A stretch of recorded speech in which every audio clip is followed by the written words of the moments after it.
दोस्तों ये हमारे पास है LG की किट।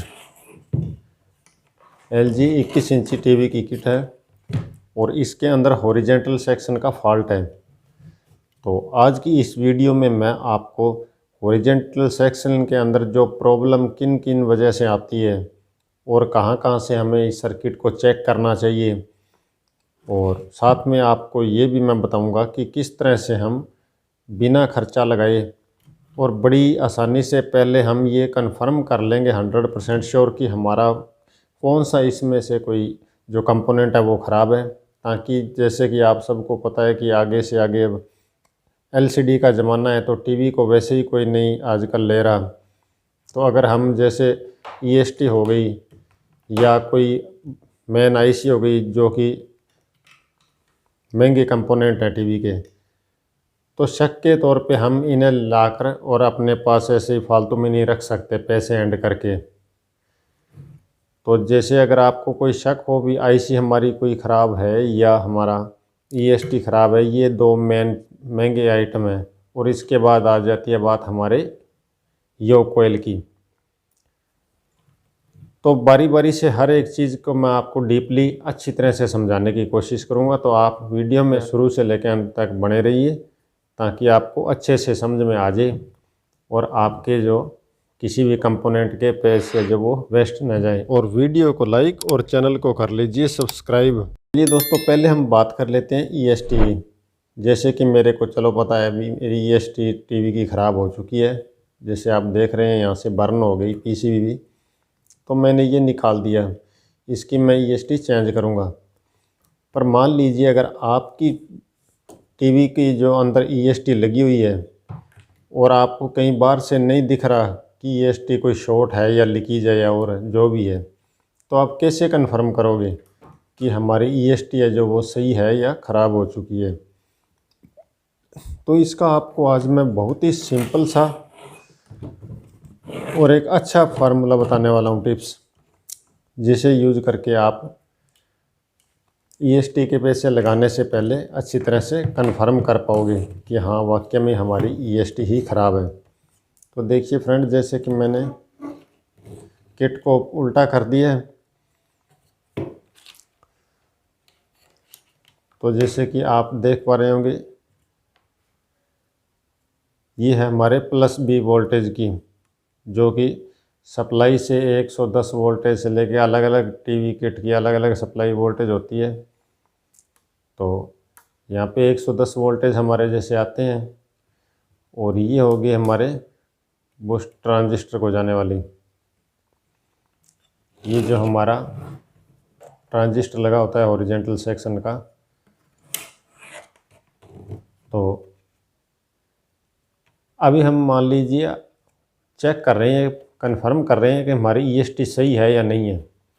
तो शक के तौर पे आपने इसे बाहर निकाल लिया, EST को आप बाहर निकाल लीजिए। और इसके बाद हम क्या करेंगे, कोई सी भी टीवी की EST ले लीजिए आप। बस इतना है कि आपको इस बात का ध्यान होना चाहिए कि जो हम EST ले रहे हैं उसमें +B वोल्टेज का और जो ट्रांजिस्टर पे जाने वाला है कोयल का पॉइंट है वो कौन सा है, और सिर्फ इन दो ही पॉइंटों को हम यूज़ करेंगे।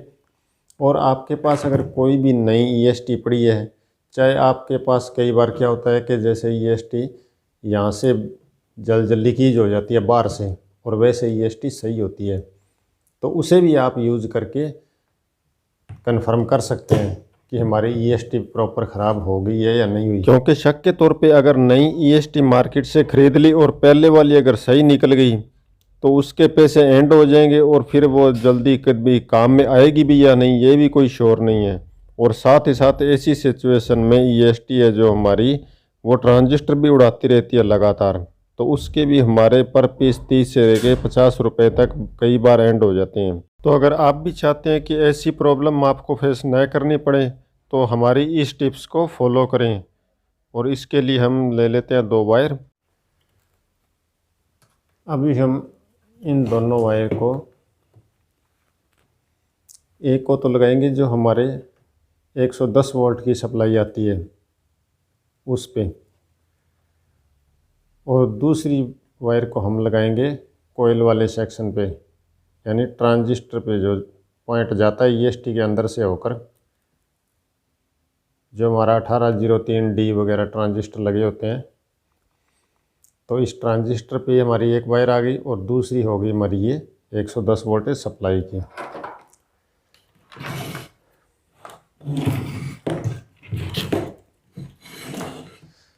अभी आप कोई सी भी ईएसटी ले लीजिए, चाहे नई है चाहे पुरानी है, बस आपको ये कंफर्म होना चाहिए जो चेकिंग के लिए आप ईएसटी ले रहे हो कि अंदर से शॉर्ट ना हो।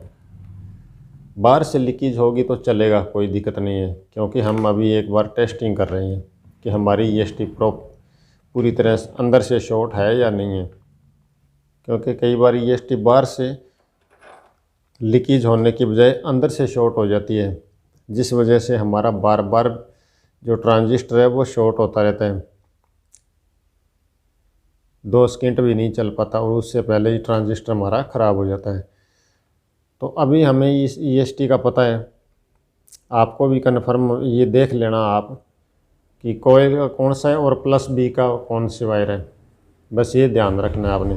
तो ये जो मैं ईएसटी ले रहा हूँ, इसमें ये जो वायर है ये है प्लस 110 वोल्टेज वाली,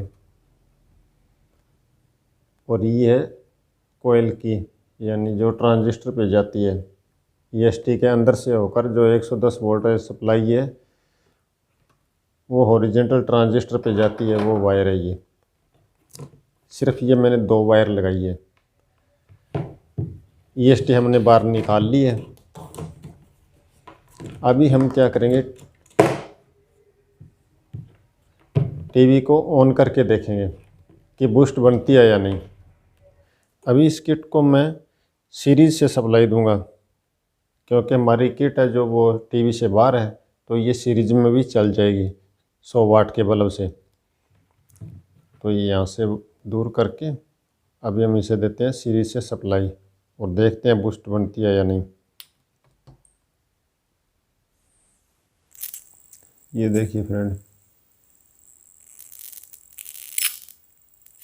इस टेस्टिंग को आप ज़्यादा देर न करें, नहीं तो आपका ट्रांजिस्टर उड़ जाएगा, और नहीं इसे डायरेक्ट एसी लाइन से चलाना है किट को। सीरीज में बूस्ट बन रही है, मतलब हमें ये कन्फर्म हो गया कि जो हमने इसमें से ईएसटी निकाली है वो ख़राब है, क्योंकि वो ईएसटी बूस्ट नहीं बना रही थी और बार बार ट्रांजिस्टर को भी ओवरहीट करके उड़ा रही थी।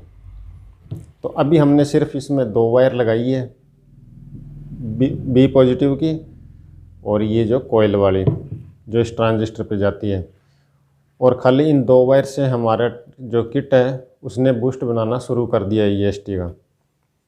तो अब हम जो इसमें नई ईएसटी डाल सकते हैं, क्योंकि महंगी आइटम है, 300 रुपये के अराउंड आती है। तो हमारा जो 300 रुपये का खर्चा है वो हमारा वेस्ट ना जाए, इससे पहले हमें इसको अच्छी तरह से कंफर्म करने का ये बहुत ही बढ़िया ऑप्शन है। और इसमें आपका कुछ नहीं लगने वाला, चाहे आपके पास कोई नई ईएसटी किसी भी टीवी की है तो वो भी यूज कर सकते हैं, और यहाँ से अगर कई बार लीकेज हो जाती है बाहर से ईएसटी तो आप उसे भी यूज कर सकते हैं, क्योंकि खाली हमने एक बार टेस्टिंग करनी है। तो अभी हमारी ये टेस्टिंग पूरी हो चुकी है, तो हम इसके अंदर इसको डालेंगे।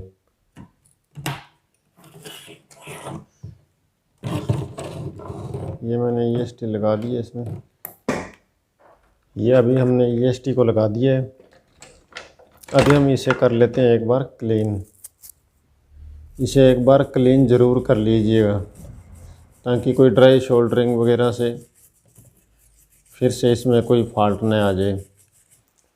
इसके बाद आप चाहे तो पेट्रोल से, पेट्रोल नहीं है तो कोई और लिक्विड से एक बार इसे अच्छे से क्लीन ज़रूर कर लें केमिकल से। आपका जो आप काम कर रहे हैं वो भी अगर कोई कल को कोई दूसरा मैकेनिक देखेगा तो आप वो यह नहीं बोलेगा कि कोई अनजान मिस्त्री का कोई काम किया हुआ है, आपका काम प्रोफेशनल लगेगा। अब इसे आप कपड़े से भी क्लीन कर दीजिएगा बाद में। इसे चेक करने से पहले काउंटर को भी साफ़ कर लीजिए ताकि कोई और आपको प्रॉब्लम ना आए।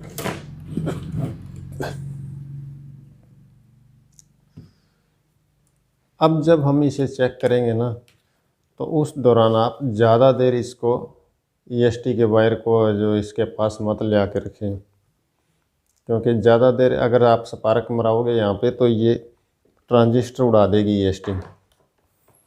तो बस दूर से ही थोड़ा सा ही आप एक आधी बारी में चेक कर लें। जैसे मैं अभी इसको लगा देता हूँ।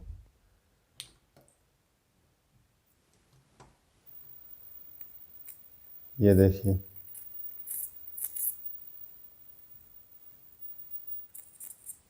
देख पा रहे होंगे हमारी EST बन रही है। बस हमारा सर्किट है जो ऑन हो गया है। अब हम इसे टीवी में फिट कर देंगे।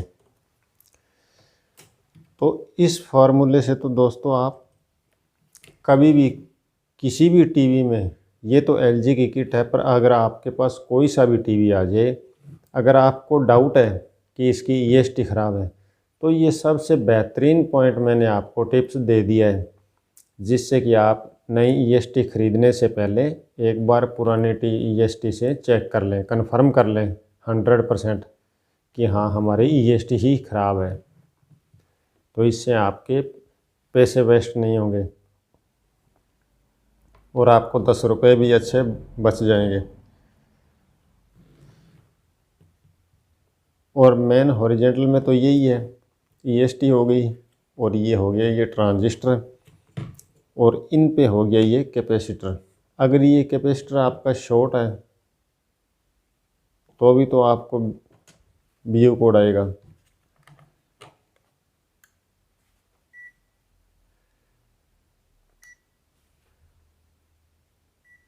तो ये मैंने बजर मोड पे कर लिया अपने मल्टीमीटर को।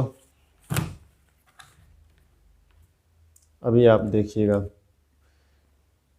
ये है हमारा ट्रांजिस्टर।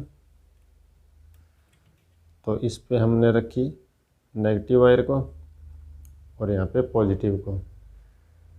ये 475 इसमें रेजिस्टेंस जो शो कर रहा है, मतलब ये हमारा इधर से ट्रांजिस्टर सही है। अभी हम इसके बेस पे भी चेक कर लेते हैं, सेम वैल्यू आनी चाहिए। ये रीडिंग हमारी दिखा रहा है, मतलब सही है।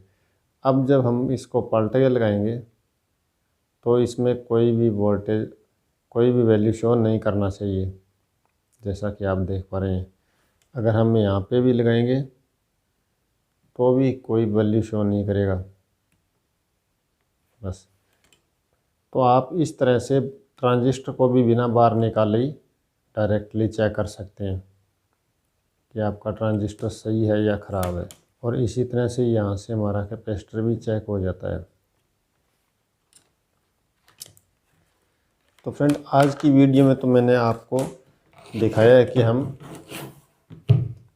EST 100% कैसे कन्फर्म करें, और जो हमने पहले वाली पार्ट बनाया है उसमें मैंने आपको दिखाया है योक कोइल कैसे चेक करें।